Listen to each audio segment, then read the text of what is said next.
Welcome to Tabletop Galaxy. We are an actual play Star Wars podcast. Man, I don't know my words. This is bad. Playing the Fantasy Flight's Edge of the Empire system, something space. This is the broken. Nope, we're not broken space anymore.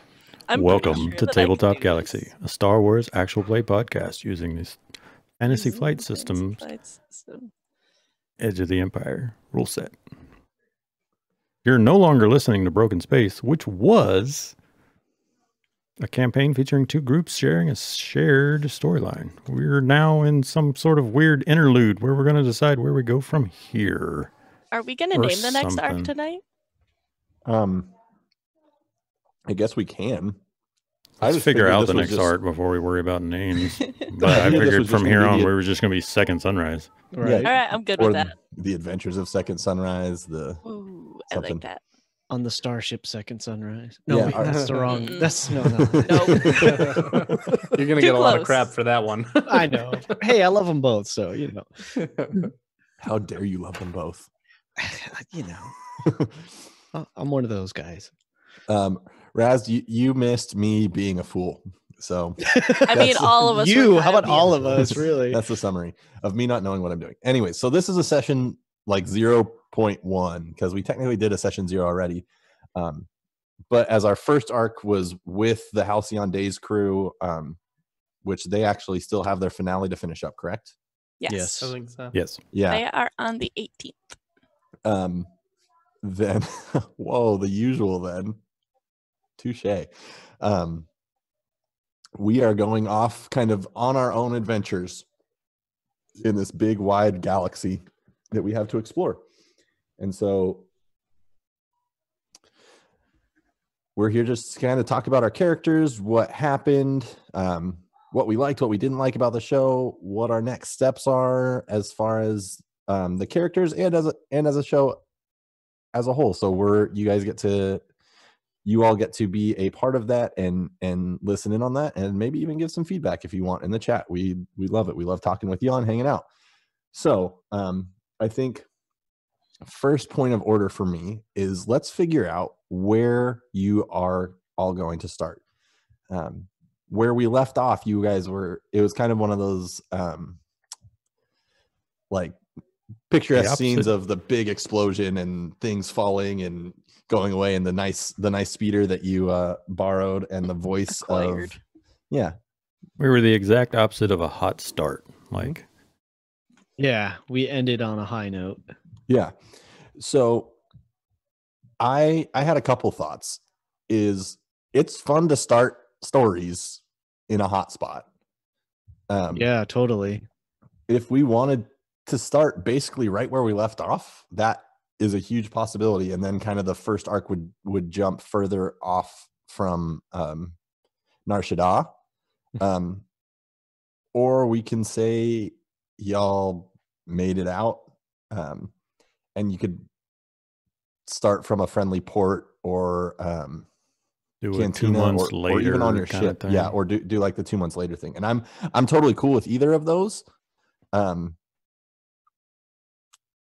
What is there something that jumps out to any of you? Do you want to run a chase scene? Because I think that would be pretty darn fun. Yeah, I mean, chase scenes would be fun. I think there will be ample opportunity for chase scenes. I think the two different things I'm thinking about is it leaves our starting, like we'd have a definite set starting point, and then we'd be jumping into the sandbox.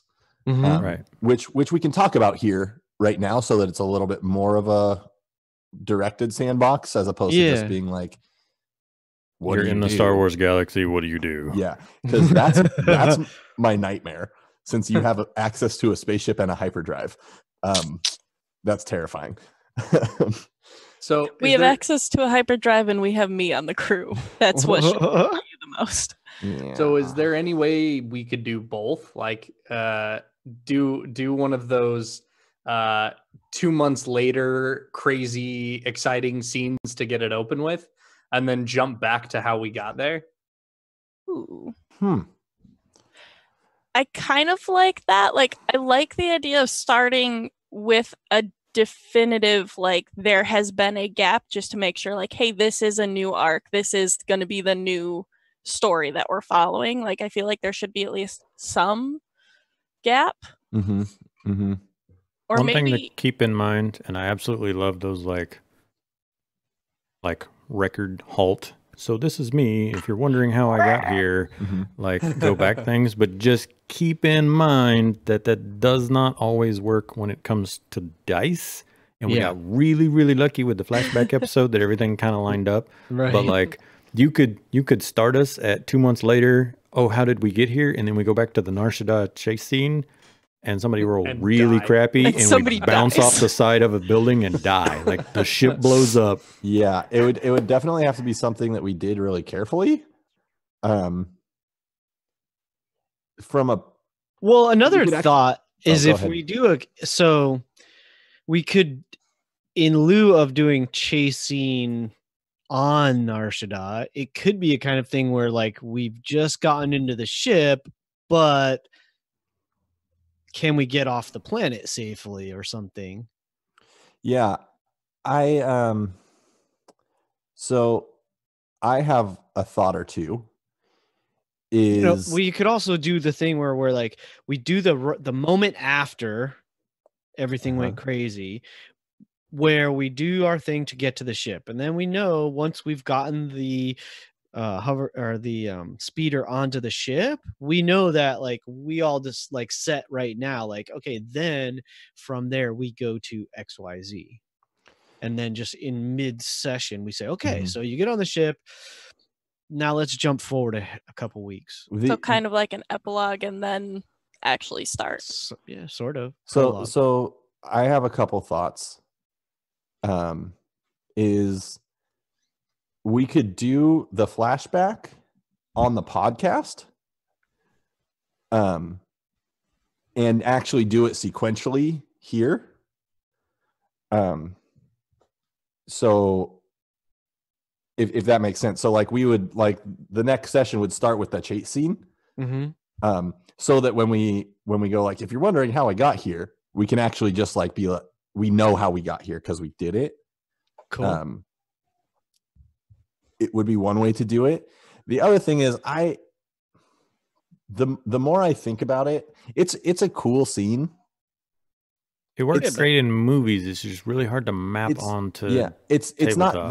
not that cool of a scene is my thing. Like it's not something that I think we should try to like frame this whole first arc around, or second arc. So then let's waive it. Let's just say that we race the speeder to the ship. Somehow we managed to get the speeder onto the ship, if you'll let us. Well, that is something I did want to discuss with you. All right. I'm not opposed to you doing that. I did want you to remember that it is the speeder of someone high up in the Black Suns who owns it. Let's have 2 Black Sun ships that we've stolen. So this is going to come back around to what I was going to interject, but I was trying to let us finish a couple of thoughts before I threw more out there. So we talked about doing the 2 months later. That's just an arbitrary number, but just I'm going to keep using that as an example. We can still do a hot start chase scene 2 months later, as she opens an Amazon package in my background. We can start 2 months later on Name a Planet, and it can be the Black Sun, the Huts, whoever found out that that's where we were. We've been kind of the same way that we started on Socorro. We've been doing odd jobs and just paying the bills, but we can hot start with Black Sun has found you. They track down their speeder, their ship, whatever it may be. Their child. Yeah, I'm down with that. And we can hot start with a chase scene there. But keep in mind that if we do the chasing, like get away from stuff, that is skipping us right back into, okay, well, we're leaving planet X. Where are we going? So if we do that, we need to plan where we're going. Yeah. Or not. I mean, if it's like we could do a thing where like we're on Nar Shaddaa, right? So theoretically we do the chase scene and all we're trying to do is like just get away from them. And then once we're away, we go underground and we just hang out and Yeah, and Avoid one of the things that I always try to harp on Star Wars is it seems to forget how big planets actually are. Yeah, right. And so like everyone always bumps into each other, even though many of the planets are Earth size or larger. And it's like you can get away from people on Nar Shaddaa and continue to stay on Nar Shaddaa. Like you don't have to jump from Nar Shaddaa to Tatooine. Like you outran them. There are multiple continents. It's an entire That's you exactly can call what it I'm planet-wide city. Yeah. Well, and one of my thoughts was the person you're actually primarily on the run from is not necessarily super welcome on Nar Shaddaa. Also true. Yeah. So you're kind of in a situation where it wouldn't be that hard to be the enemy of my enemy is my friend kind of a scenario. So I think Nar Shaddaa is great in that it provides a lot of that kind of undergroundy type stuff that some of us were looking for, and it would be a solid quest hub.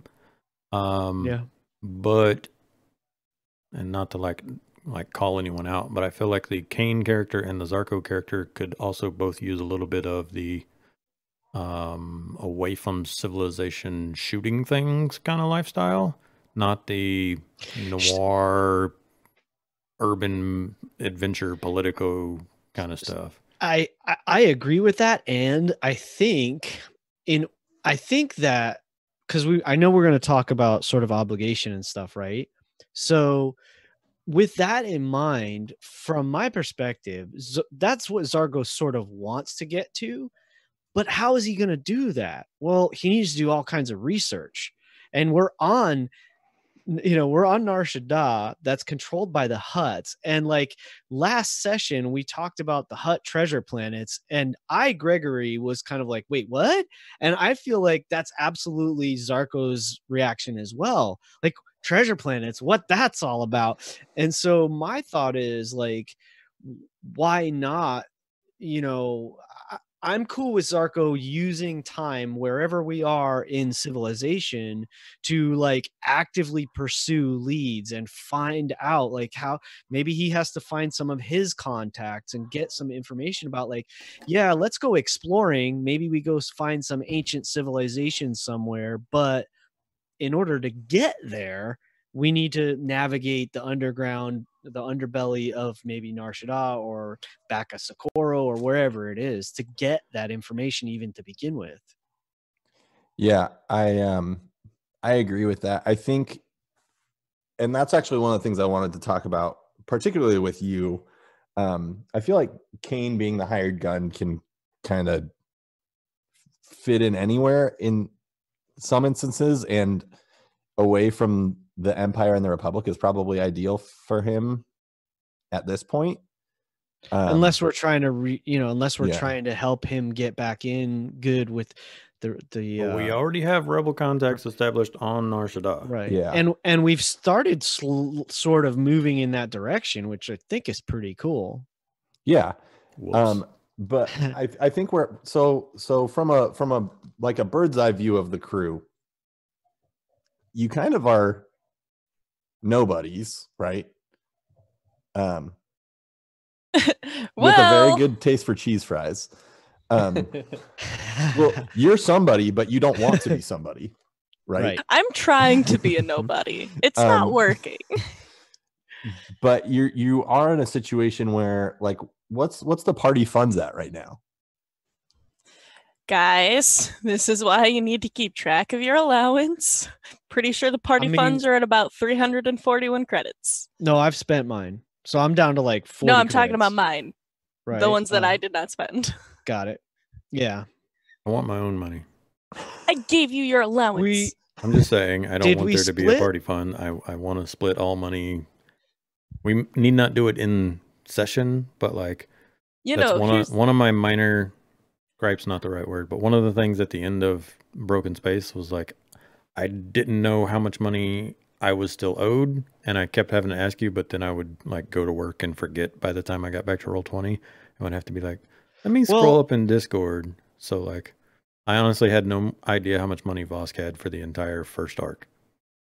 And I also spent no money except for giving it to Trikala in a back alley. Like, Voss spent no money because I had no idea how much money he had. We joked about it at one point when right after we had the talk with Shay and sorry, the other guy's name is Kai, thank you. That she put 400 credits for each of us on the, like, I thought 4 sticks on the table, right? And so I know Ellie was joking or saying that she grabbed all of them. I mean, I took that to be just, like, oh, I wasn't joking. I grabbed them all. Well, so then, I mean, then that is something that we need to work out in character, I would imagine. Yeah. I mean, I did distribute it. Like, that's what I ended up handing back to you guys when it was like, okay, we're going to have a shopping not episode. It was like, okay, well, not only was it like, okay, this is what Ellie grabbed, but I tracked all the money throughout the entire show. Like, I've been keeping the party notes, and so it's like, okay, this is the total money we all have, and this is how much you should have, and that's what I handed out essentially. Oh, and then maybe I misunderstood, because I thought that situation right there was 400 each. Was it 400 total? What I understood. It was 400 total, and she promised us 800 additional. Yeah, total you got 1,200 from her for the two different for the jobs. Yeah, everybody in the party has made 300 monies from working. Okay. There was additional money from some of the Socorro like grunts sales that we killed, and then the baddies we beat in the bar and at the spaceport. So that's how it ended up being 341. Yeah. Right. But again, we don't need to get into finer points of money management here. We should worry more about story stuff. I'm just saying, like, I would prefer there not to be a tracked pool and then divvying out, because if we're doing that... Geek Unleashed rating with a party of 5. Welcome. It's very exciting here, I promise. Thank you. We're talking funds and all sorts of stuff. We're talking money management. We're teaching taxes right now. So you carry the 3. Yeah. Wait, hold on. Go back. I'm lost. So, all right. Well, that makes sense though. Going forward, we just make it more transparent and obvious at the end of a session or something. And again, and just at the end of the session, split whatever the money is, and that'll work best for me. Yep. Yeah. I'm good with that. So story wise, one of the things I want to talk about, and I got my notes up. I'm ready, and some of you have sent me a couple things. Is how do your characters want to manage their obligation? What are kind of maybe like 2 to 3 goals that you feel like would potentially lower that? What are things that your characters are working for or working towards, if that makes sense? And Ellie, do you want them now? Yeah. I mean, we can talk because I kind of want us all to be on. You don't need to know the finer details necessarily, but I think even just being on the same page, so that if something comes up and one of the characters wants to start going off and doing that, you as a player can be like, oh, that's like, I remember that, like I'm aware of that, instead of just like, what's that? Why are they doing that? What's going on? If that makes sense. Totally. Just because Vosk is so simple and easy. He has a debt with the Hutts, so he needs to do 2 things. He needs to pay money to the Hutts until he has a 0 balance and thus isn't in their pocket, or he needs to do jobs that equate to money from the Hutts. Like, hey, I'm not going to pay you for doing this job, but you owe me a favor because you owe me, I forget what the actual monetary value was. I think we said it was like 2,500, because that's how much credits you would get if you took that obligation. It was something like that. I have it noted on my sheet, but not important right now. But I either need to pay them X number of credits, or I need to do jobs, and then instead of getting paid out for that job, or we get paid for that job and we split the money 4 ways, and then I give mine back to the Hutts or whatever. But working for the Hutts or working for anybody, getting cash and paying off the Hutts is how my Hutt obligation will decrease. I have toyed around with the concept of having, instead of duty, have obligation with the rebels. Vice versa. But that would be a conversation for another time.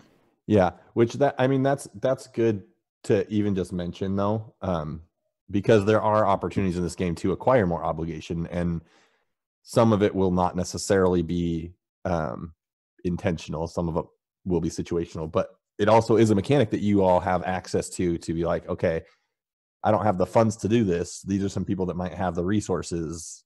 I'm willing to kind of go in debt intentionally. Sure. Right. Are you telling me that I can take more obligation to get my jetpack? Yes. If you find somebody who's willing to buy you a jetpack and you can work out an obligation number with the GM, that is a thing that you can do. You can say you were lent X number of credits for a jetpack, or you can say, here's this jetpack. You now owe me 5 obligation, 10 obligation. You can spend a light side point to run into Boba Fett, and he lends you one of his backups. Perfect. But you owe him. Done. Start the We'll timer take off. those How long odds. until Return of the Jedi when you no longer have obligation to Boba Fett? Player knowledge versus character knowledge, Seal. Yeah, that's right. But that's where Voss stands. Work for the In Hutts, this case, or then as long as we're doing any sort of job and Voss can get money, like as long as we're doing something and I can get money and I can make payments on my loan, basically. Well, there's probably, as we kind of go through this conversation, I would imagine there's going to be some ways where we can overlap some of this as well, right? So maybe there's some way that we can reduce your debt at the same time, or your obligation at the same time that we're maybe reducing Ellie's obligation. Like we're doing something for the Hutts to, I don't know, stick it to the Black Sun or something. I don't know, or vice versa, or something. I don't know.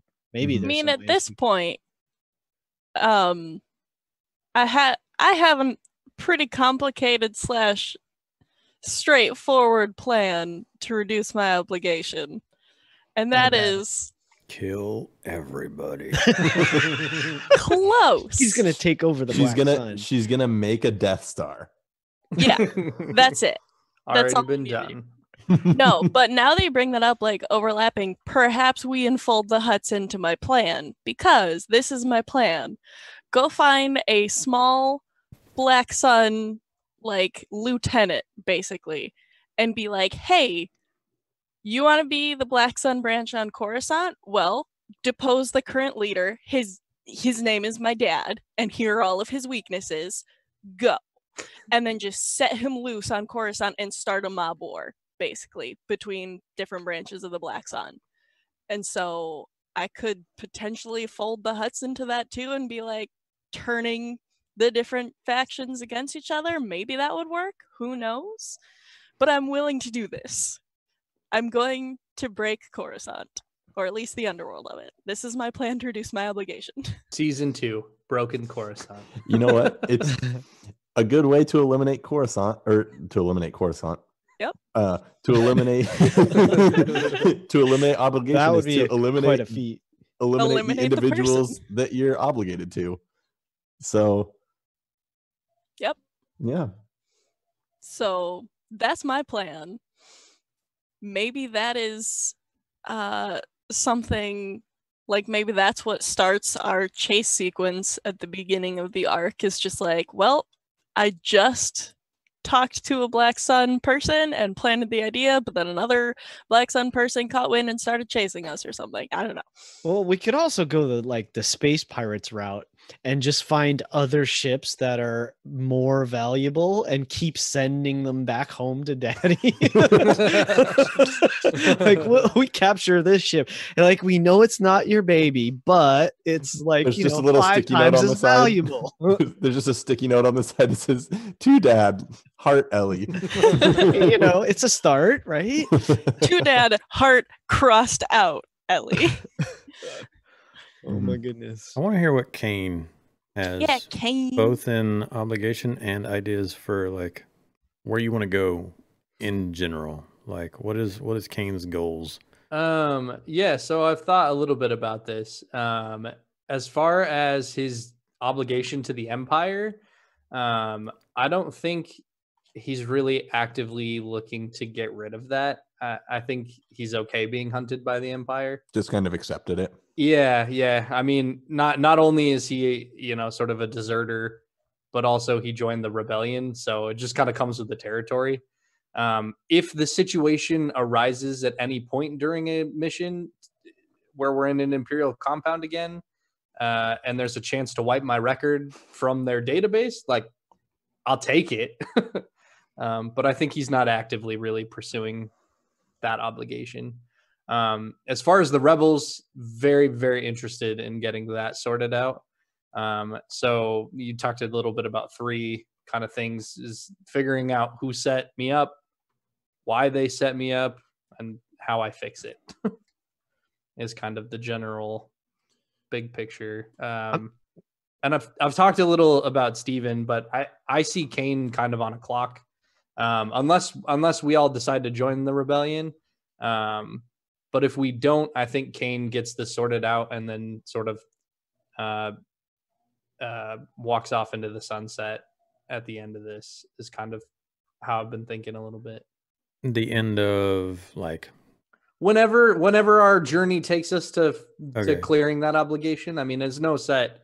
I'm not like at the end of this arc he has to be gone, but okay, that's what I was clarifying. Like at the end of the second Sunrise story, even if we use, one thing we joked about was using the ship in different time periods, basically, and so it would kind of be funny to like pick up the next group, in the sequel timeline and be like, okay, well, here's this group on the same ship, but not something that we have to do. But I was just wanting to make sure that you're okay with Kane going away at the end of the Ellie, Kane, Voss, Zarko group. Not that you were like, I'm bored of this character, and at the end of this arc, I'd like to swap. And because that's one of the questions, obviously, that a session 0 in the middle of a campaign can come with. Is everyone happy with their character? Mm-hmm. Does anyone trying to change? Does anyone, like, now that because we were all basically new with the system, is anyone like, crap, I wish I wouldn't have picked this specialization? I still want to keep my character, I want to keep their personality, I want to keep their career, but this isn't really working out for me, can I swap? So I'm not the GM, I'm not asking if anyone wants to do that, but as the GM, I'm totally fine with that, because I care more that you guys are enjoying your characters and understanding. I haven't gotten the sense from anybody that you're not enjoying their characters, but yeah, by all means. And when Nick and I have talked a little bit about Kane on the side, it's more been like and please correct me if I'm wrong, Nick, but like he has kind of a specific set of goals that he wants to accomplish, and when those are accomplished, he'll just he's happy to leave the group, right? If it makes sense narratively. Well, Neofit just made a great suggestion in the Twitch chat, and that is that potentially we could speak with the rebels and see if they can go in and fix your issue with the Empire, and then that transfers your obligation from being an Empire obligation to being in heavier with the rebels. Right. But before we do that, we'd have to get you back in good with the rebels, right? Right. And that's something that I've looked at for Vosk as well. I'm on the fringes of the rebellion in terms of, we're not using duty, but I have no accumulated. I just did some dead drops and stuff for him. This was our first like rebel job, right? Mm-hmm. So he would be starting from a negative influence with the rebels, and I would be starting at like, I've done a job, guys. But in terms of the obligation, like, we could just say, hey, I'm tired of being obligated to the Hutts. Rebel Alliance, can you pay off my 2,500 credits with the Hutts? And I will be obligated to you. And like, obligation works that way. Like, you can shift it. You can go in debt with a loan shark in order to get the guy that you owe money for that pool game. Like, that's a thing. Yeah. So which if we want to go down the smugglers smugglers affiliated with the rebellion. We totally can. I still would prefer to keep it more Edge of the Empire-y than getting into Age of Rebellion. But I think there's some really fun stuff that you could do with so then maybe it seems like it's probably better for us to focus on like bigger, better jobs. Like we need to because that right now seems like what we really need. Like 1,200 credits seems like it's unless we're doing constantly doing those jobs, it's not going to get us there. We need to get to the 5,000 credit job. Yeah. Each of us made less than 350 credits for Broken Space, right? Right. Mm-hmm. And at the end of the day, like that's the crappy blaster. Like that's it. So there was other rewards. There was the stuff we looted off of bodies, a little bit of armor, a little bit of guns, a couple of utility belts. There was a speeder that we stole. But like at the end of the day, all 6 of those episodes, nobody really upgraded their gear with the exception of Kane, who bought an attachment and then returned it. Well, I did, but I'm feeling like I spent too much. Well, you had some money that you started with too, I think, if I remember right.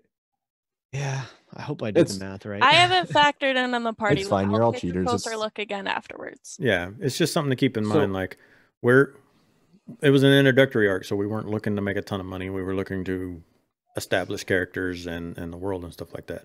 But I think that we as a story need to establish like either a couple of quest givers or like somebody that we're working for, whether it be a figure on Nar Shaddaa or I want to push away from the rebels, kind of like how Steven said, still keep them on the fringes. That's something that we know the rebels, but like, let's not become an Age of Rebellion game just yet. But like a quest giver who consistently supplies us with jobs and pays us so that we can start upgrading our characters.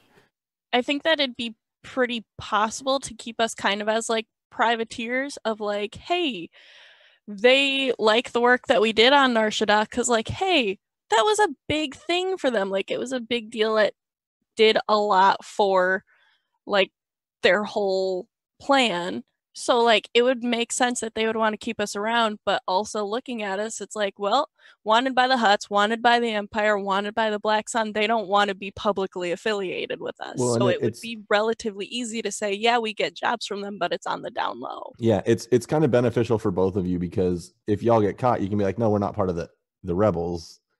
That's kind of how the hammer doesn't come down by default anyway. Like, so that said, I wrote up a few small job hooks basically for y'all. Let me add one more thing before we do that, Steven, if you don't mind. Yeah. So for come back to Zarko's obligation, right? I moved out of that document. So like, I mean, I myself as a player, but I feel like also on some level, Zarko would be in a similar mindset of like, now that he's sort of like he's this young kid who's sort of got thrust into this situation and is now kind of coming to terms with the fact that like the people he's become associated with are in some form or other in a bad way, and it seems to be primarily financially. So like I'm real serious about the fact that like he just heard about this Hutt treasure planet. So like and it doesn't have to be that in specific, but like maybe it's, and we joke about space puppies, right? Fine. But like I think in Zarko's mind, what he is focused on is I'm going to find a way to get enough money to help my friends clear their names. So like, honestly, not gonna lie, I have definitely also posited the theory of like, look, my space puppy's got to be like 100% thoroughbred. I could very easily breed and sell this puppy's. Well, progeny. So like, there's got to be collectors, right, that want exotic animals. We're not selling the actual puppy. Okay? I know that. Puppy stays with me. That's not puppies. What I'm saying. Puppies are fine. Right. Also, get your dogs from a rescue. Indeed. more to the point, I'm saying like some of Zarko's contacts, at least one is probably someone who's like a xenobiologist or something like that. And so he might have a way to like, oh, there's this very rare creature on this, out of the way planet. And if you go get that and sell it to so-and-so in the, in the black market, it could give us a lot of coin. And so some of those kind of things are where I'm at, and in what I, and maybe along the way he feels like he might be able to fulfill some of his hopes, dreams, whatever that are tied in with his personal obligation. Man, I really like how it's like, all right, here are the problems: Black Sun, Huts, Empire. Solutions: dog breeding. Well, so or it could be technology, it could be some ancient artifact or any of that kind of thing. And just how do we get that, the big ticket items? Yes.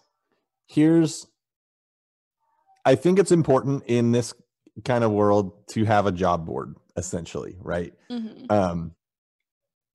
Where you don't have to know every single person that you get a job from.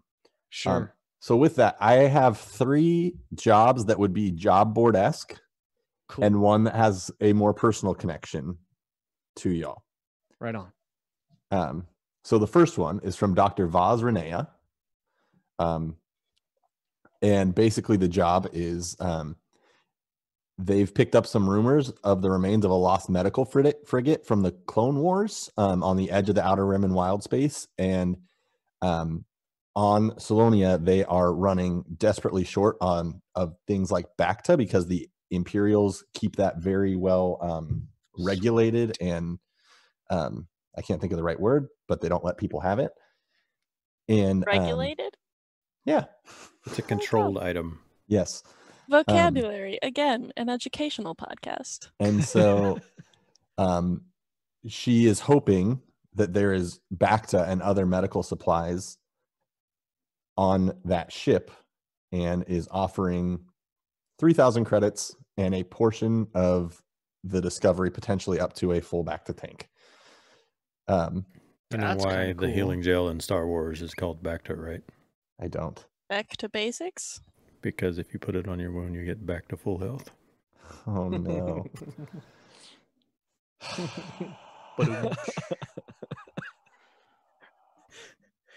Not one of your better puns, but it still made me chuckle. Second Sunrise Arc 2, back to the bad puns. Back to Bacta. Sorry, carry on. Second job is by the Vindara Corporation, which is a mining company.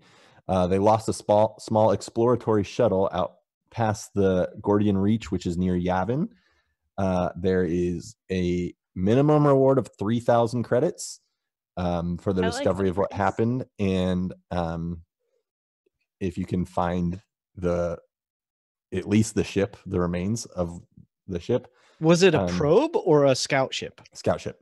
Oh, cool. 5,000 if the ship can be recovered and brought back, and 10,000 if you can find a new source of ethromite, which is what they were searching for, which is a replacement for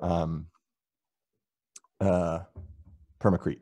Nick, you can mute yourself in Zoom, before you take that risk. I thought we weren't supposed to do that.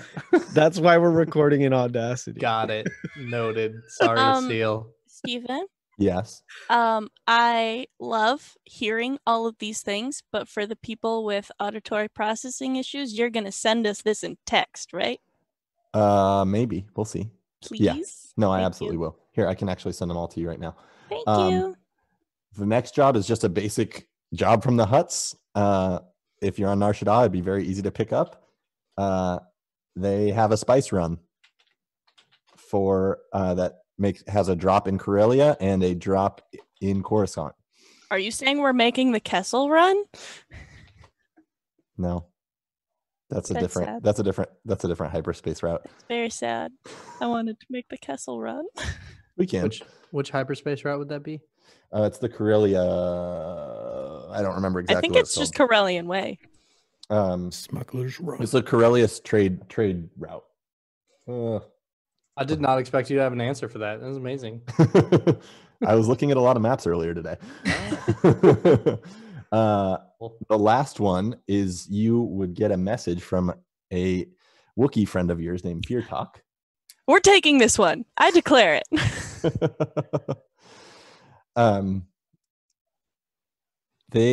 Fear Talk needs a small shipment and a mechanic to go to Kashyyyk.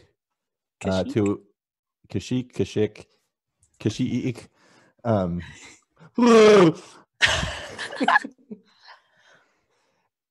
And need someone who can install a modification on some droids.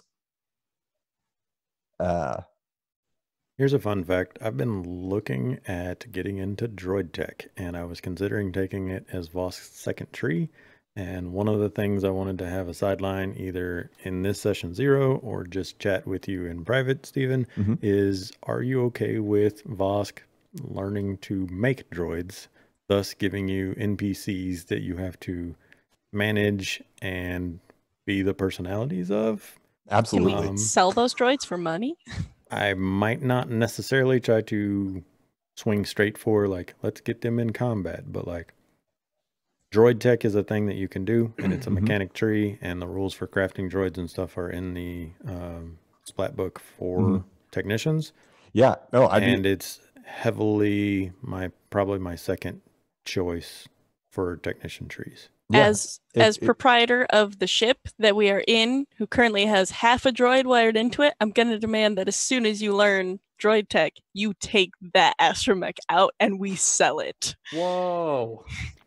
Such hostility. My buddy. Yes. Also, just wait till that astromech starts pulling on your emotional heartstrings. I can't wait. Also, Kane definitely has a B1 head in his bag. True. That has been picked up. And it was surgically removed, he said. It was not cut off by a weapon. Like, it was very carefully removed. So it should be So we're just scavenging parts now. Man. Okay. Wait, hold on. Because also I'm really excited. Because so we talked about at some point Kane might go away. And you're learning to build these droids. My next character is the gunslinger old B1 battle droid that we're already creating. It's perfect. I'm so excited. But Nick, what happened to the moment that Kane and Ellie had in the kitchen? Oh, there's plenty of moments coming. Okay, good. Yeah. I'm like, look, every couple has their jostled into each other's space in a spaceship. Like, we've had that. Now we need to go with it. Tony or Dice Barbarian in the chat had a question about what my visualization of Kashyyyk is. He thought Fallen Order to really nail the primal danger of the planet. I have not played Fallen Order, so I'm not super familiar with it. I don't want to give away too much to the group, but in my head, Kashyyyk is has a pretty heavy Imperial presence. Given their affinity for things like slavery. I don't like that phrase. Affinity for things like slavery. I mean, that's pretty well documented about them. He ain't wrong. He's not wrong. And so kind of what the crew would know going into that and taking that job would be, it would be difficult to get into that planet. And so you'd have to find a way to probably go into some of those more wild areas. Wait, we're just going to have to recreate Holiday Special then, trying to get to Kashyyyk. You lost me on that. Star Wars Holiday Special? Yeah, the Star Wars Holiday Special. Have you never seen the Holiday Special? Where Kashyyyk is literally heavily controlled by the Imperials, and Han and Chewie somehow have to sneak Chewie home for Life Day. I have not seen this. I'm sending you the honest trailer for it so that you can just we're get a gonna have a cast movie night. And we're going to have a cast movie night. For real. I haven't seen that one. I saw the Ewok one, but for some reason I never saw the Christmas one. I don't know why. Before we wander too far from them, can we do a quick summary of the jobs though? Like just like that's what I was going to say. Like let's job one. searching for a lost medical frigate. Finding back for Solonians, which are kind of cattish people. Got it. And their crew, lost on the edges of Outer Rim and Wild Space. Did you say Solonians were cat people? Mm-hmm. You want a picture? They're space otters, right? Okay, you're gonna semantics. Otter versus cat. Anthropomorphic people. Anthropomorphic furry things. Yeah. Well, now I'm gonna get the reference picture that I had, and you all have to wait now. Is he trying to say that cats and otters are the same? No, I'm saying that when they look like people, they would look very similar. Very similar. In his opinion. No, those are definitely otters. I just did a Google. They also have aquatic species traits because they're otter cats. All right, before you show that, does Twitch have a poll setting? Can we poll chat right now? Okay, fine. But I can get bots to do that. It looks a little ottery. It looks. I want to poll chat. it looks a little ottery. It's the middle one. A little. But it looks a little cat-like too. Yeah, It's the not body. the type The of body's okay, a little cat. cat. It's a little cat-like. I'm just saying. I'll give you that. But since you're the GM of a space show, you know your species. No, I won't accept that. And it's now a dog species. You get more obligation. Yeah, right. That pun was so bad, you get an extra obligation. Vosk is now obligated to Solonians for that joke. Oh man. It's No comment. Anyways, so that one's for 3,000 credits along with a portion of whatever's found. It could have been called a catastrophe. I mean, and now you get obligation. This is why I will never be able to do GMing for the system, because I will add to people's totals for bad puns. I'm grabbing another beer. sorry. You broke him. Dang it. Broke the GM. I love it. Oh, At least we get to watch him walk all the way to we beer drove fridge. the GM to drinking. That's very different. That's even and worse. bad. Sons of Fortune, right? Good We missed times. you. What Sons of Fortune, right? is what book that was? Yeah. Yes. Thank you. Nice. That was a good one. Nice and crisp. All right. Sorry. So for real though, Okay. Next. medical frigate. Medical frigate. Medical frigate supplies 3,000 credits. Second one, lost mining scout ship. Has kind of a tiered 3,000 for just figuring out what happened, 5,000 if you can bring the ship back, Cool. 10,000 if you find a new source of ethromite, which is doesn't matter. Job 4 is a job for the Four or huts. three? Or 3. Sorry, I did them I said them in a different order than I typed them. Okay. No I left Fear Talk last. So job 3, spice run for the huts into the core worlds. There's a drop in Corellia and on Coruscant. That's an 8,000 credit job. Okay. Last spice? job is for Fear Talk. Taking a shipment of something to somewhere and installing something on some droids on Kashyyyk, which will get you 4,000 credits and the loyalty of Fear Talk. We didn't have it already? That's dope. Well, we had the friendship of Fear Talk. The loyalty is a totally different. Yeah, Wookiee loyalty. I love it. I like all of this. So we're taking fear tax. I'm not but so we keen might on the also take spice. Yeah, I don't think so either. I don't want to go into the core world. Both The as- mining At least not shuttle until and my Fear Talk were mob my war plan favorites. has taken effect. the Fear Talk and the mining, you said? The one where you can find the shuttle and the people, or find a new source. Like, Lost mining scout ship. it's not Vosk's favorite thing ever, but like just as a person, it sounds like a pretty solid hook. And then of course Fear Talk is pretty legit. Yeah, I think we definitely have to take the Fear Talk one. For those, As a for the player, fans who love Fear Talk just Yeah. as much as for us, right? Like, yeah, as it's for the fans. as a player, that medical frigate really speaks to me. Yeah, likewise. I was Like- actually leaning towards that one. I immediately thought of like that episode in Firefly where they go to the medical facility. And also a little like Dead Space. It's got that like Dead Space. Like I don't know what's gonna happen, but like immediately, like, you talk about just a weird floating ship out there, and The Yuzenbon. just- That's what's going to happen. Are any of these on what do you call it? Like timers? Like, are there like this needs to be done within X amount of time? I didn't make them. I'm not going to leave them out there forever because things are happening in the galaxy. Right. Of course. But So- like taking a shipment to Kashyyyk can't take that long that we could probably be back for finding Well- things. Do we find ourselves stuck on an Imperial blockaded planet? Mm. That's fair. Mhm. I think from what I've heard, the spice is the least interesting option Definitely. Yeah. from character wise. Like, not that it's not an interesting option, Steven, because it does sound awesome. But character wise, I think it's what we're the least excited Mhm. to pursue as a group.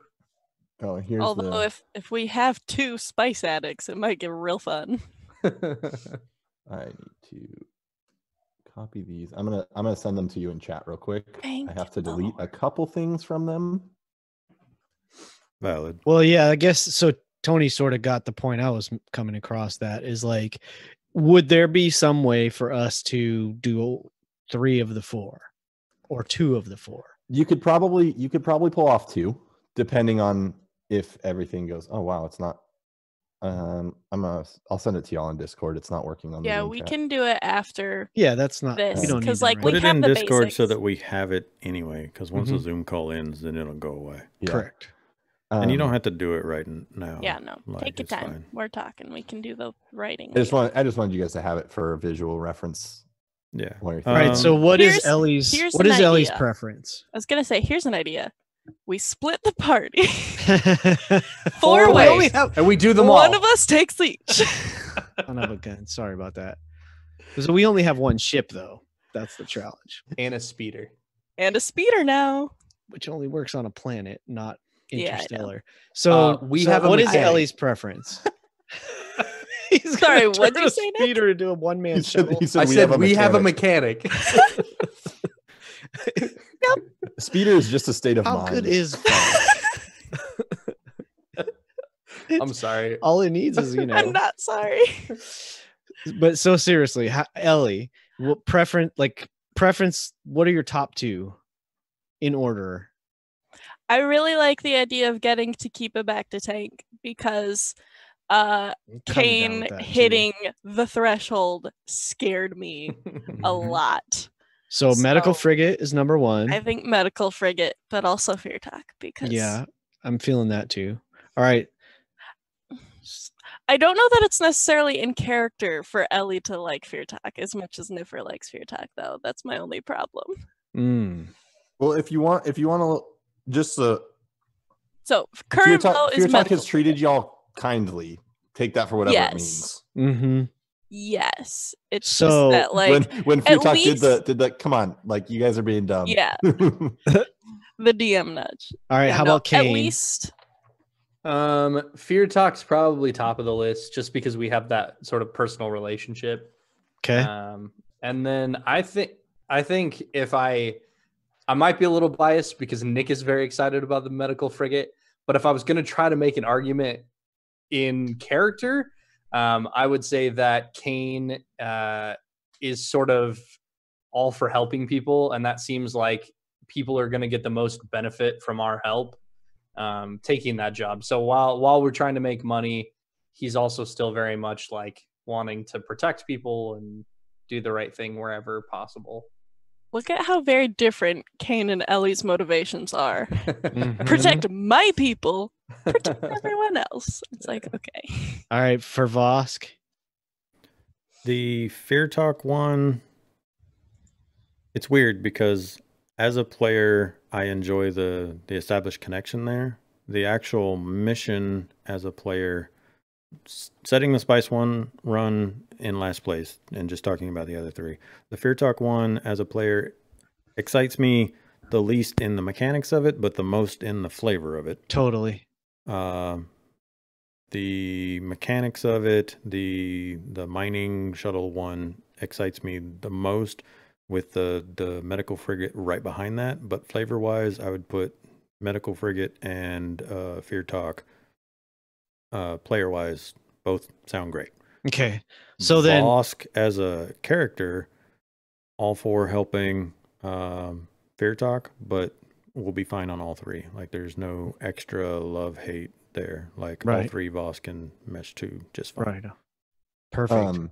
So for Zarko, I'm kind of in the same boat with you. Like the scouting one the mining ship, scout ship, to me sounds cool. No, sorry, let me say it differently. The medical frigate actually sounds the coolest to me. That was the one that really piqued my interest right away. I think Zarko would be most excited about the mining frigate. And I'm also I think Zarko also thinks helping Fear Talk is cool, but I also think helping Fear Talk is cool. So I mean, I think it sounds like from just what we just said that we're probably basically our top two is the medical frigate and Fear Talk. And if we can do two, I mean, I don't see any reason not to go for those two. Yeah. Again, it doesn't have to be decided right now, but just so that Steven can know those things. And y'all can even just focusing on those two. Well, oh shoot, my computer. I mean, Zarko would definitely want to go for the mining because it's a scout ship. So I mean, that's his thing. But I think he'd be easily swayed for the back to tank because that's pretty darn cool. Keep in mind that the characters know about none of them, so there is no oh, sure. We don't have to worry about, oh, well, Zarko would go do the mining thing if it just doesn't come up. We may walk up to a bounty board and all three of them are on there, and then Zarko would want to go do it. But if we get notified by Fear Talk to do the job before we ever approach the bounty board, then you don't have to. Not that wouldn't be a cool scene to play out. I'm just saying that it need not if we don't want to. Timeline wise, in my head, you're kind of getting all of in between that 2 months, you're kind of compiling a couple different jobs that you could do. Collecting pucks. One just has a medical frigate on it. So I would like to start off with something big as far as action packed. I can have it be directly related to the jobs, or I can have it directly related to last arc, or I can have it directly related to obligation. Without spoiling anything, we did talk about starting off with that sort of I can't remember if we talked about starting or recording something for the end of the Broken Space arc, but we did talk about doing that Avengers style post-credit scene. So we're getting shawarma? And I don't even... Yeah. And so I don't know if we were starting with something like that, or if we were going to record that on the end of Broken Space. Yeah, I would probably be most inclined to do something almost like just a 1.5 minute little narrated thing, like I just narrate before. Right. Kind of like how I start all the Feyforge Academies with that little yeah. Or just like the yellow text of every Star Wars movie. Yeah. The scroll. It is a period of civil war. Doesn't really work great on a podcast. The dead speak. That's how we start all of our podcasts. We're rolling the credits. Dead speak every time. So I would.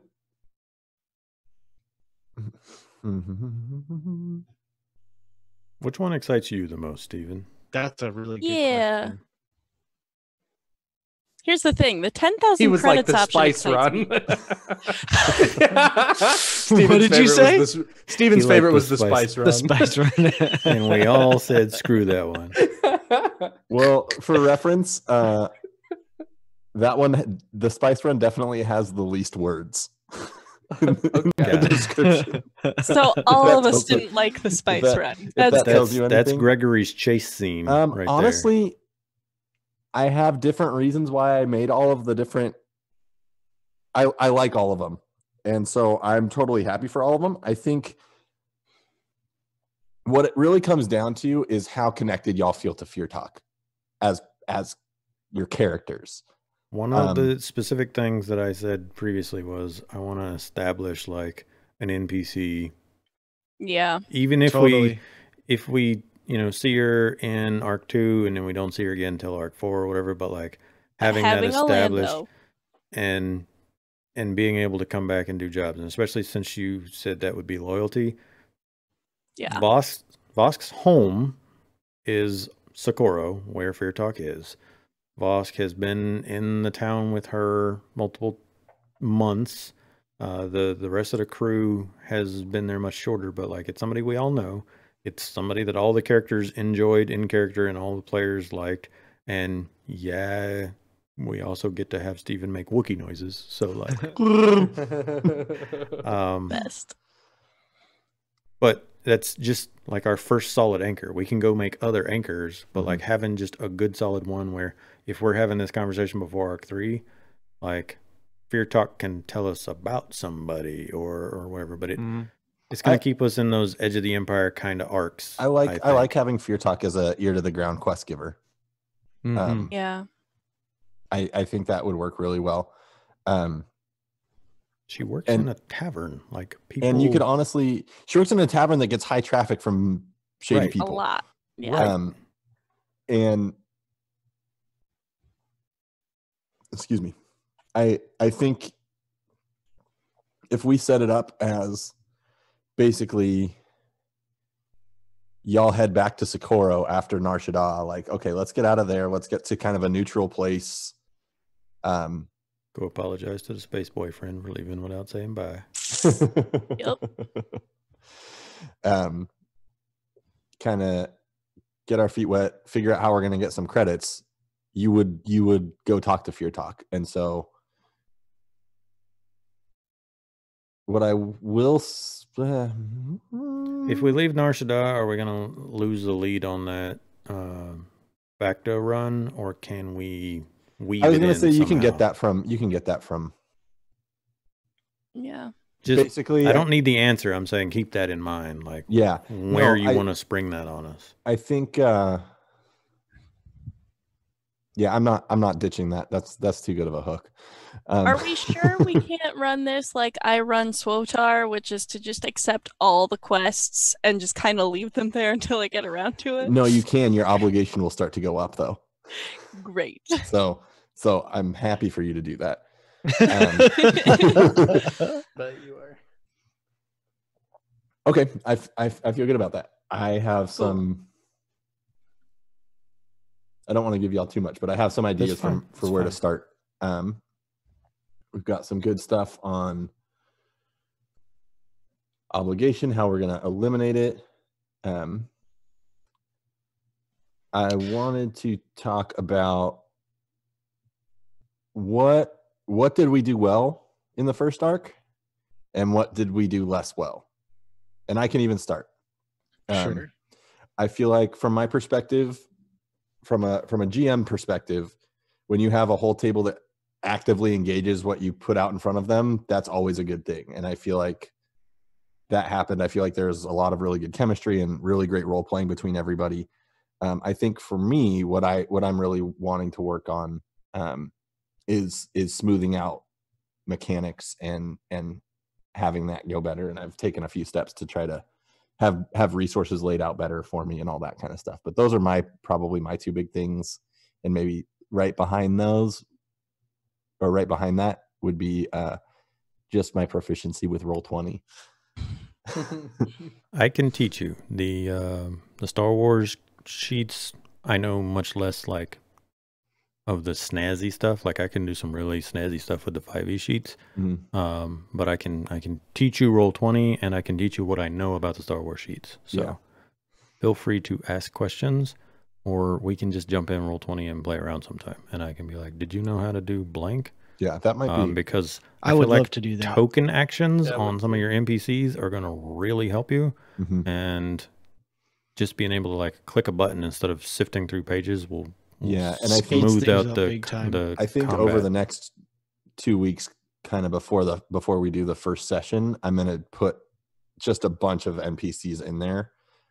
instead of like the day before trying to figure out and throw stuff together.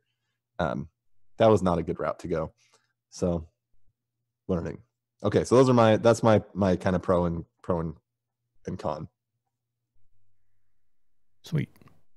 For mine, I think we did pretty good, especially since none of us had played together. Like I've played with Nick in a one shot, and I've played with Steven in a one shot, and I've played with Niffer in a one shot, and I played in one 10 session like arc with Gregory. But for a bunch of pieces that all connected through me, I feel like the group came together really well, and like we had a solid dynamic, and I think our first session 0 helped really set the tone and stuff like that. So I think we did really good as a group. Like everyone got a moment, both in the obligation side of things and in like just telling a story. Like every single person had something cool or funny or whatever. Like Ellie had her moments, Vosk had his cheese fries, Kane had his like murder every NPC that ever murder existed. everyone, almost died on a rooftop thing. Like Zarko had his Kane beef, he had his great NPC tie-in, and he had his like sweet run across the desert, scale a building, shoot a guy like That was scene. fun. And so like flinging them out, like everyone had moments, right? And so I think we shared the spotlight really well. Things that we could improve. Obviously, we were working on the technical side of things.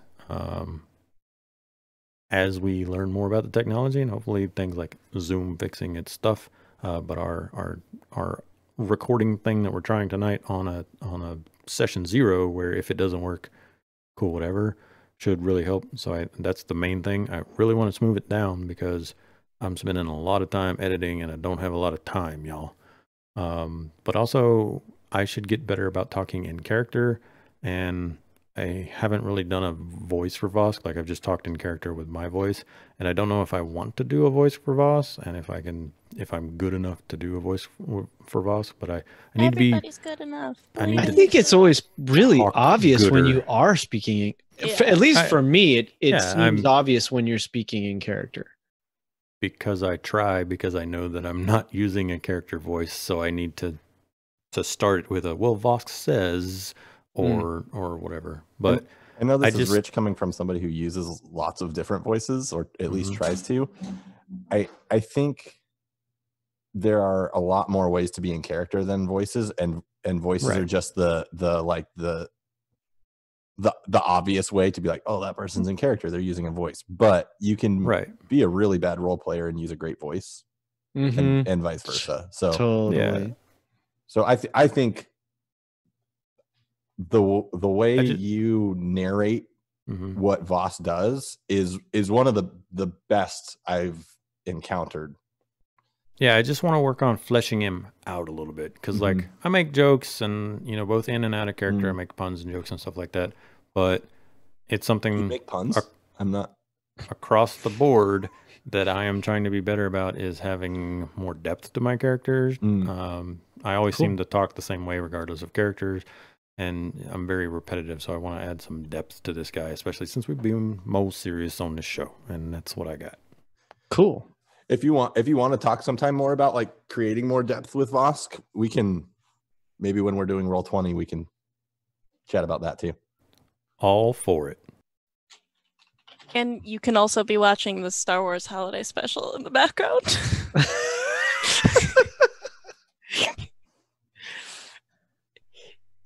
It requires like 2 brain cells total to watch, I promise.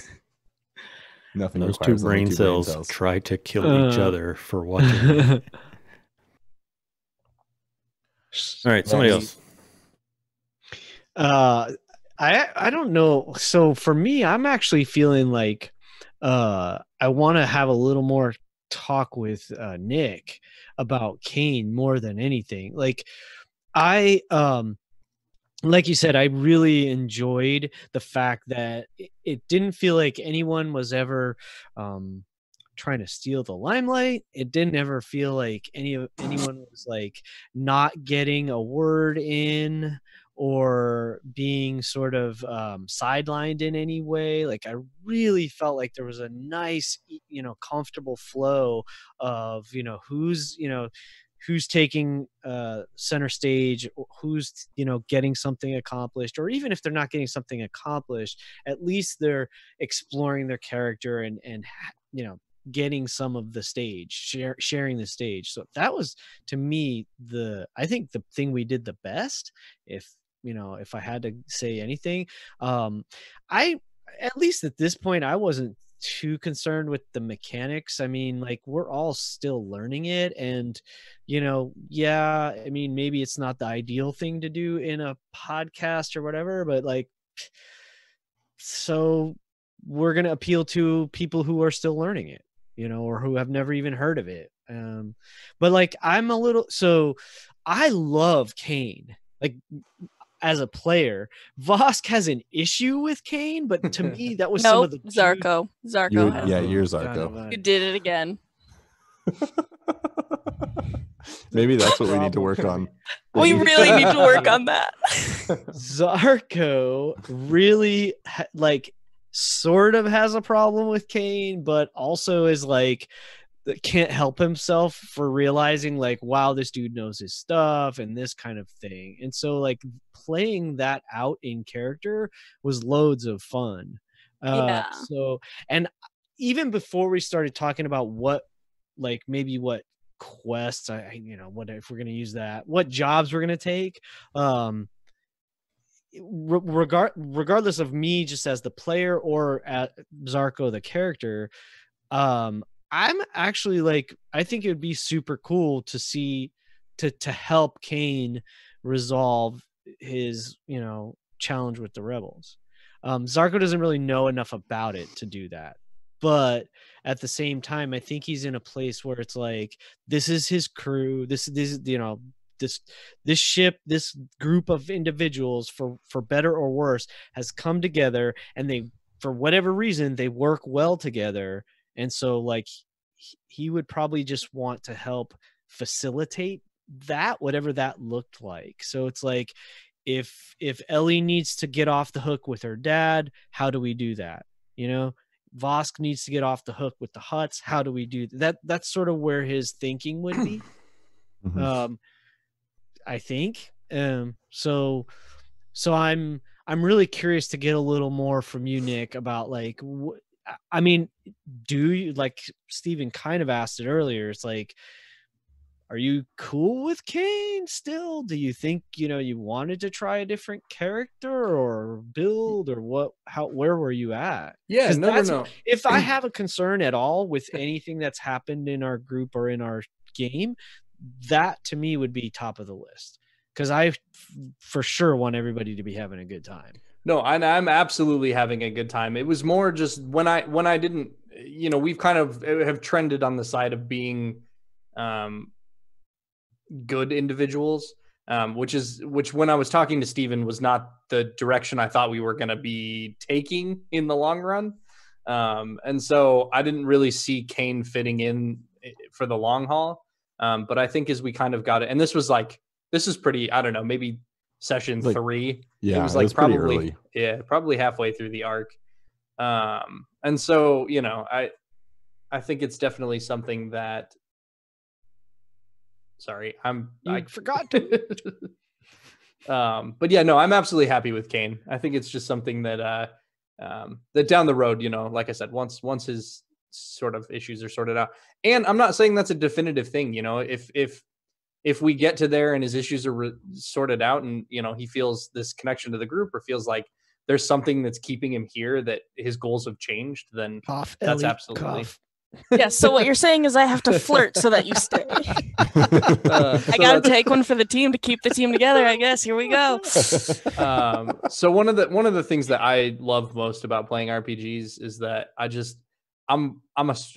really like telling stories, and I really like exploring sort of like where stories can go and narrative. And it's one of my favorite things outside of tabletop RPGs is watching movies, just because I just love stories, and I love seeing different kinds of people and situations, and so I'm open to literally doing whatever makes sense in the story in the moment, and I'm here to tell a good story. You know, that's most important. But as far as I think our chemistry's been really good together as a group.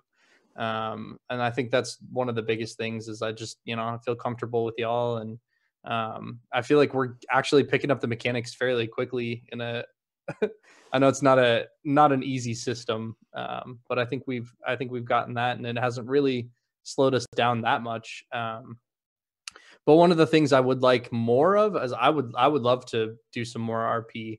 And I think just the nature of having that condensed 6-session arc, like we got to be here, we got to do the thing, kind of prevented some of that. And so just like finding moments where Steven just is like, hey, you're on the ship and it's going to be 2 days before you get there kind of deals, like just sort of role playing that we're all stuck on the ship. And then that's where we can have those conversations. Gregory, I'm looking forward to more of that as we move into the sandbox. Like I don't mind the short arc. We did the short arc on purpose so that we weren't one of those shows that started with no goal. We could do the arc and then do what we're doing right now. What do we like? What do we don't like? What's the feedback or whatever? So that's why we started with that. But as we move forward, I definitely look forward to just like this episode was us in hyperspace travel, and we got to find out this part of Kane's background, or how Zarko's parents did blank, or we finally figured where out the how dang to stop that space stupid puppy music came from from, playing. or in that kind of stuff. I know exactly where the space puppy came from. I can't wait to share it with all of you. But like Zarko said, like I honestly don't care if we spend an episode trying to fix the astromech wired into the hyperdrive. Like, most of my favorite episodes or sessions that I've been a part of are oftentimes have almost no mechanics involved.